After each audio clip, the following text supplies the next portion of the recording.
Hello बच्चों, बहुत बहुत स्वागत है आपका ईसाफ इंस्टीट्यूट में। तो बच्चों, अब हम आपके सामने एमपीपीएससी के जो प्रीवियस ईयर क्वेश्चन हो चुके हैं उनको हम यूनिट वाइज आपको सॉल्व करवाएंगे। ऐसा हम क्यों कर रहे हैं? क्योंकि आपको जैसा कि पता है कि एमपीपीएससी की नोटिफिकेशन आ चुकी है और आपका जो असिस्टेंट प्रोफेसर का एग्जाम है वो बहुत ही पास है। ठीक है, तो उसके लिए हम आपको एमपीपीएससी के जो प्रीवियस ईयर हैं वो पूरे के पूरे यूनिट वाइज सॉल्व करवाएंगे। साथ ही साथ इसके साथ हम लोगों का बैच भी ऑनलाइन चल रहा है जो 5 फरवरी से स्टार्ट हो जाएगा। ठीक है, तो आप उसे भी ज्वाइन कर सकते हैं। तो चलिए शुरू करते हैं आज का लेक्चर। इस लेक्चर में जो हम पढ़ेंगे वो हम यूनिट 1 के बारे में पढ़ेंगे ऑफ पेपर 2।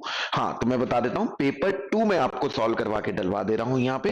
पेपर 1 आपको हमारी ऐप पे मिल जाएगा और पेपर 1 का भी अलग से कोर्स चल रहा है, वो भी आप ज्वाइन कर सकते हैं, जिसका प्राइस सिर्फ और सिर्फ 500 रुपीज है। ठीक है, देखिए, और ये जो यूनिट 1 रहेगी, इस यूनिट 1 के 5 टॉपिक्स हैं। इस यूनिट 1 में 5 चैप्टर्स हैं।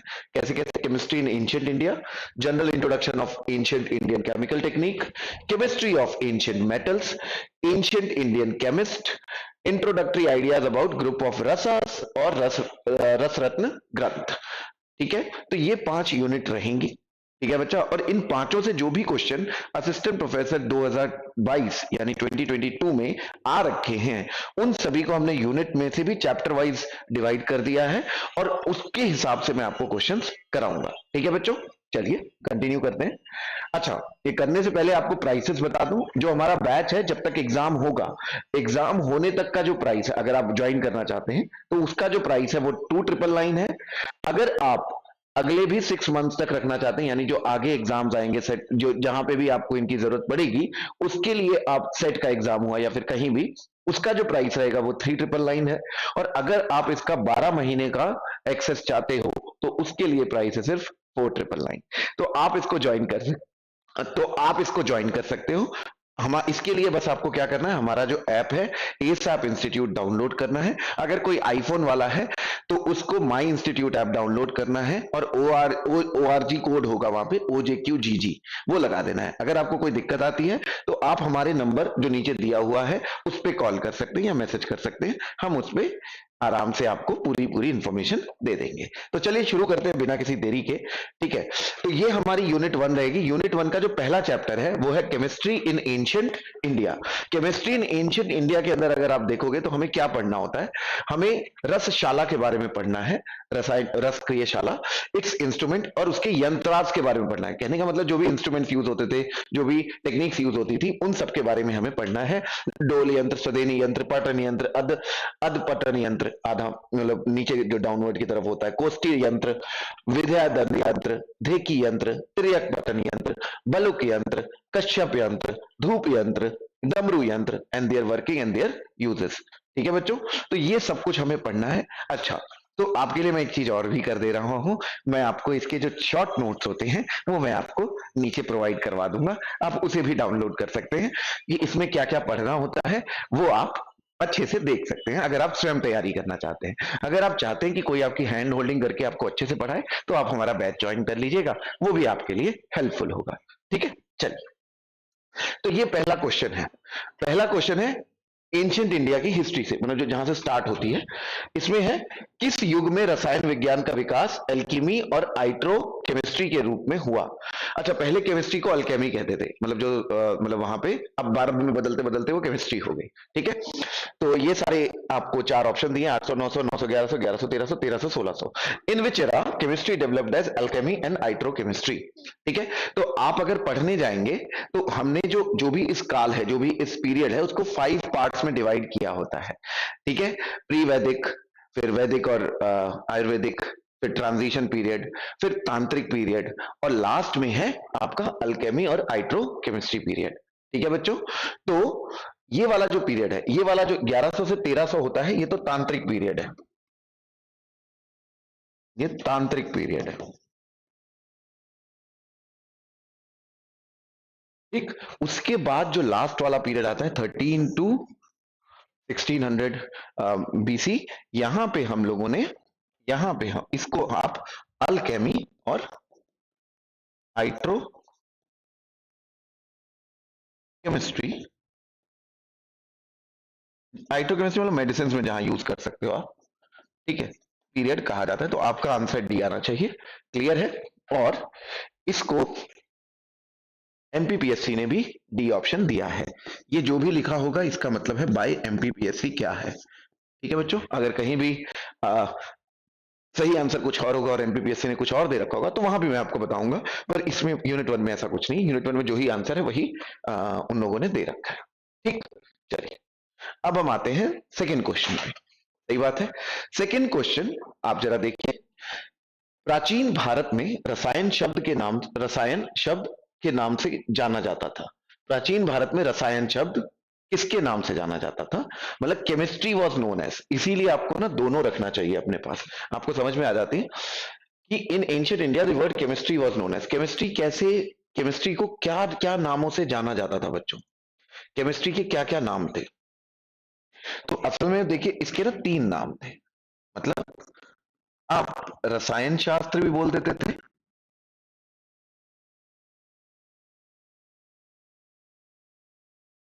नंबर टू आप रसतंत्र भी बोल देते थे,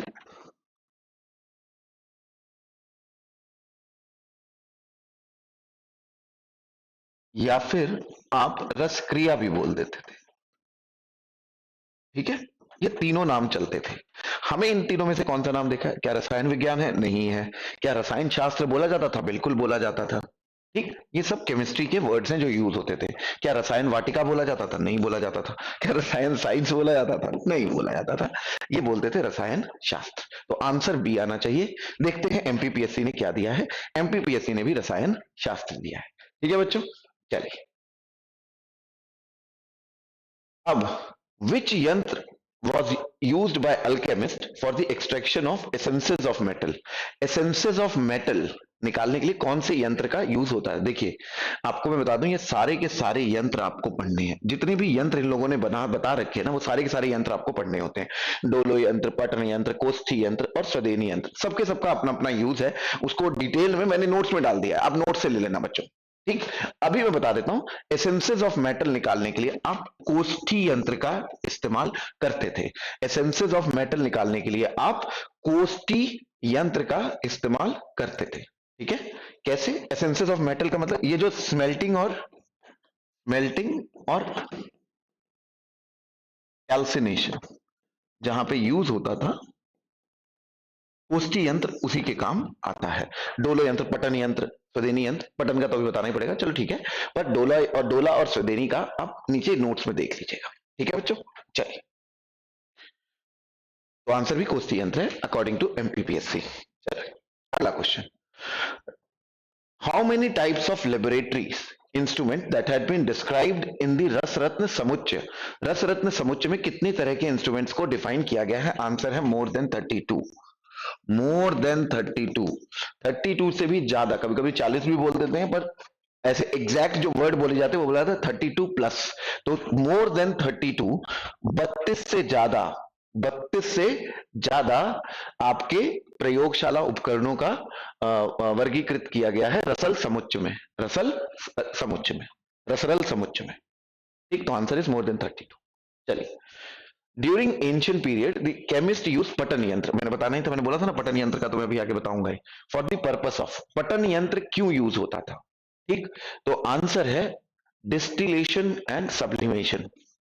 तो डिस्टिलेशन और सब्लिमेशन के लिए पटन यंत्र का इस्तेमाल करते थे। तो अल्केमिस्ट पतन यंत्र को क्यों यूज करते थे? आसवन और ऊर्ध्व ऊर्ध्वपातन के लिए। ऊर्ध्वपातन मतलब सब्लिमेशन। ठीक है कि नहीं? ठीक है, तो ये भी आप देख लीजिएगा। एमपीपीएससी ने क्या आंसर दे रखा है? एमपीपीएससी का भी यही आंसर है। एमपीपीएससी का भी यही आंसर है। एमपीपीएससी ने भी यही आंसर दे रखा है। चलिए आगे देखते हैं। अच्छा ये रहा ना, ये रहा एमपीपीएससी का आंसर। तो इसको मुझे इसको ऊपर कर देना चाहिए। चलिए आगे देखते हैं। ये जो मेटलर्जी वाला क्वेश्चन है ये मिक्स होके आया है, मैं आपको बता दूंगा। इस यूनिट से अकेला कोई क्वेश्चन नहीं आया है। ये जो डाई पिगमेंट्स है, इसमें से कॉस्मेटिक्स है, इसमें से जो क्वेश्चन है वो मिक्स होके आया है इस यूनिट से, तो वो मैं आपको आगे बता दूंगा। ठीक। अब हमें जो पढ़ना है नेक्स्ट, एंशियंट इंडियन केमिस्ट को पढ़ना है। किसको पढ़ना है? Ancient Indian chemist. जितने भी नाम रखे हैं, हर नाम में से जो भी काम उन्होंने किया है वो आपको याद कर लेना है। अगर आप इस यूनिट को पढ़ना चाहते हैं तो जितने भी नाम लिख रखे हैं, ऋषि कनाद, आचार्य नागार्जुन, वाघ भट्ट, गोविंदाचार्य, यशोधर, रामचंद्र, सोमदेव, गोपाल भट्ट एक्सेट्रा, इन सभी को आपको पढ़ लेना है अच्छे से। ठीक। और Indian chemist of 19th century Acharya Prafulla Chandra Ray, ये तो डायरेक्टली पूछा ही जाता है, father of Indian chemistry. Acharya Prafulla Chandra Ray, his contribution and work for Indian chemistry, ये आपको पढ़ना ही पढ़ना है। ठीक है ना बच्चों? इनके सारे जितने भी नाम दे रखे हैं, उनका क्या कंट्रीब्यूशन है हमारे इंडियन केमिस्ट्री में, उसको आपको पढ़ना ही पढ़ना है। ठीक है, चलिए देखिए, जैसे ये है रसेंद्र चूड़ामणि। रसेंद्र चूड़ामणि किसने लिखा? रसेंद्र चूड़ामणि किसने लिखा? सोमदेव, सोमदेव जी ने लिखा। रसेंद्र चूड़ामणि किसने लिखा? सोमदेव जी ने लिखा। इसी को बोला गया, ये भी एमपीपीएससी ने भी यही आंसर दिया है, याद होना चाहिए। और क्या इसमें लॉजिक लगाओगे? जिन्होंने लिखा है उन्होंने लिखा है, याद ही रखना है। अरे हाँ है ना, पेपर देना है तो याद रखना पड़ेगा। क्लियर है कि नहीं क्लियर? भाई हमारी हमारी हिस्ट्री में इनका बहुत बड़ा कंट्रीब्यूशन है ना, तो याद तो रखना पड़ेगा। पड़ेगा कि नहीं पड़ेगा? जल्दी बताइए। ठीक, तो आप सोमदेव जी को याद रखेंगे। हाँ, अष्टांग हृदय संहिता किसने लिखा? अष्टांग हृदय संहिता वाघ भट्ट जी। इसने वाघ भट्ट जी ने, आयुर्वेदिक टेक्स्ट है, बहुत काम की चीज है। अष्टांग हृदय संहिता। ठीक। अरे हाँ है ना, चरक जी की चरक संहिता, सुश्रुत जी की सुश्रुत संहिता, वाघ भट्ट जी की अष्टांग हृदय संहिता।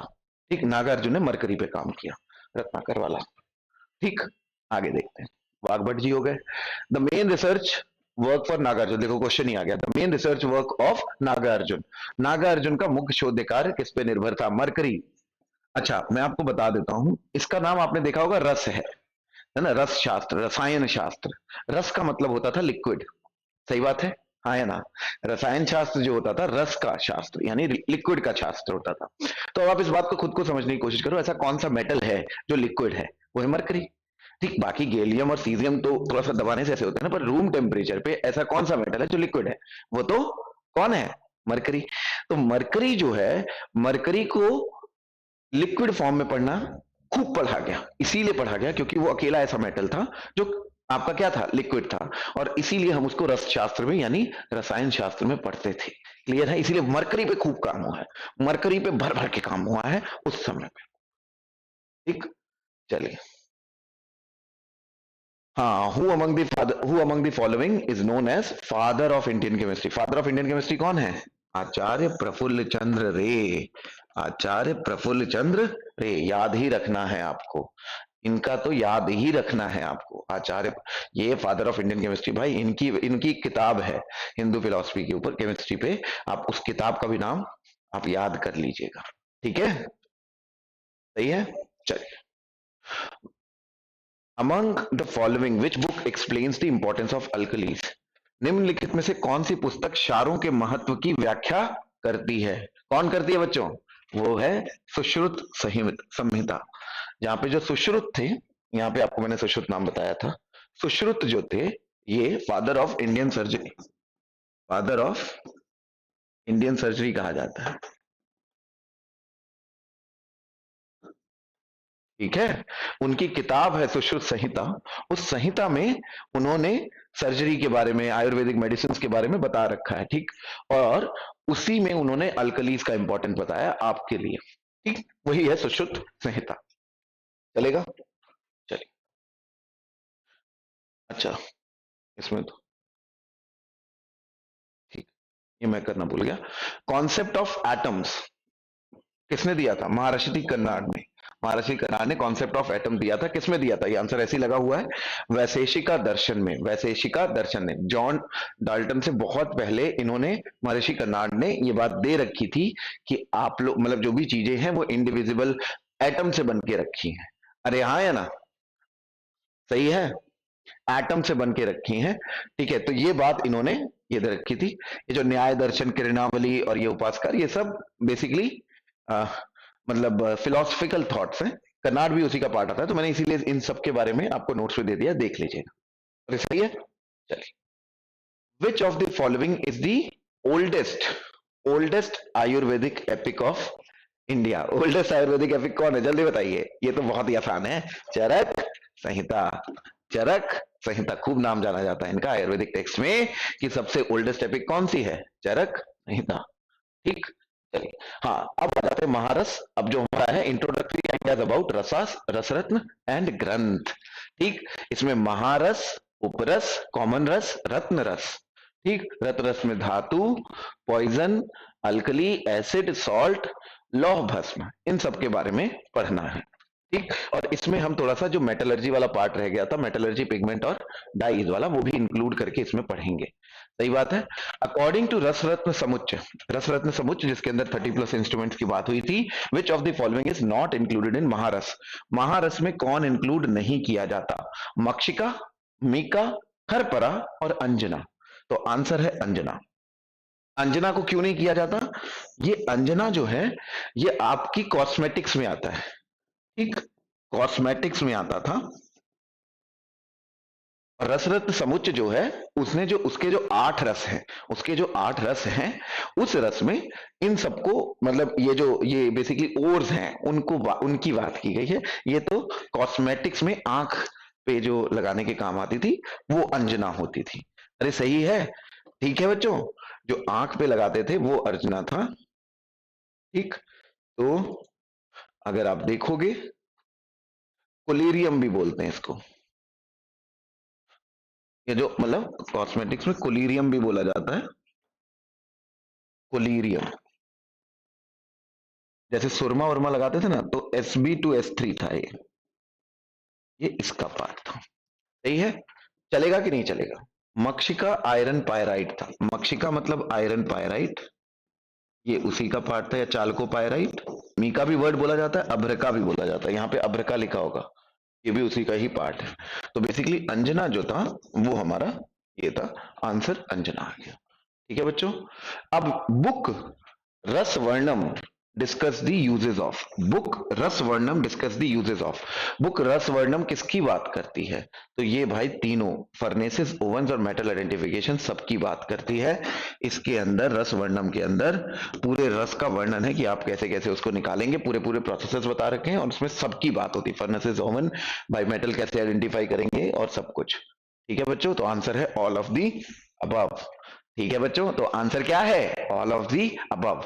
तो जितने नाम आपको मिले हैं ये सब आपको पढ़ने हैं, जितना मैंने क्वेश्चंस आए थे आज तक के वो सारे के सारे यूनिट 1 के आपको करा दिए हैं, और बाकी यूनिट्स पढ़ने के लिए भी आप हमारे साथ ऐसे बने रहें। अगर आपको सिर्फ नोट्स चाहिए तो नीचे मिल जाएंगे, अगर आपको कोर्स ज्वाइन करना है तो हमारी ऐप डाउनलोड कर लीजिए, और 5 फरवरी से बैच जो स्टार्ट हो रहा है उसका फायदा उठा लीजिए, बिल्कुल बेसिक से बहुत अच्छे तरीके से। एमपीपीएससी के टॉपर्स, एमपीपीएससी के जो सबसे बेस्ट प्रोफेसर हैं, साथ ही साथ मैं, अजय सर, सब लोग मिलके आपको पूरी केमिस्ट्री झट से कवर कर देंगे, जिससे आप आराम से अपना काम कर सकते हैं। चलिए मिलते हैं नेक्स्ट क्लास में, तब तक के लिए ख्याल रखिए, बाय, टेक केयर।